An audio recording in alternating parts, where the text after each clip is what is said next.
Хлеб на нашем столе – это больше, чем продукт. Это необходимость, его покупаешь каждый день и наизусть знаешь цену в своем магазине. Поэтому, когда приходит информация, что он может подорожать, возникает резонный вопрос – почему? За ответом мы обратились к самим производителям. Как нам объяснили, ценообразование на хлеб складывается из многих факторов. К примеру, в пекарне «Колос» цена повысилась на 5 рублей на все виды хлеба.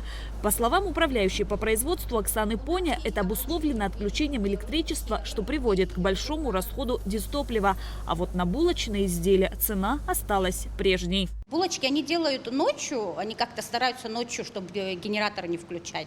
Из-за этого пока цену так оставили. Хлеб у нас суточно жарится, из-за этого у нас проблема со светом, и мы решили чуть добавить до поры, пока не улучшится со светом. На сколько вы добавили? На 5 рублей. У нас было 35, сейчас мы их продаем по 40, а по магазинам мы под реализацию даем по 38.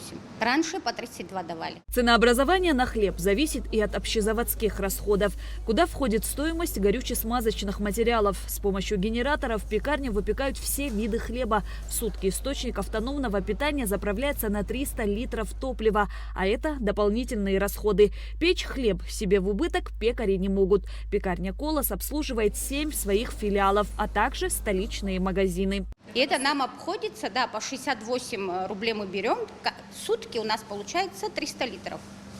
И мы по необходимости должны были поднять уже цену. У нас есть обычный кирпич, белый, серый. Есть вот разных видов всех. Бездрожжевые, есть отрубной, есть бургерные, есть литовские. Очень вкусные хлеба. Все делается это в нашей фирме.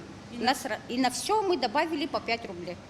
Потому что это все жарится под генератором. Когда улучшится, мы снизим. Свет, если стабильно, как раньше будет, наше начальство обещало снизить. В пекарне по улице Агырба-3 в новом районе также наблюдается повышение цен на хлеб. К примеру, если раньше продукция поставлялась в магазины по 33 рубля, сейчас по 38. В пекарне нам рассказали, что цена повысилась из-за ужесточения графика отключения электричества.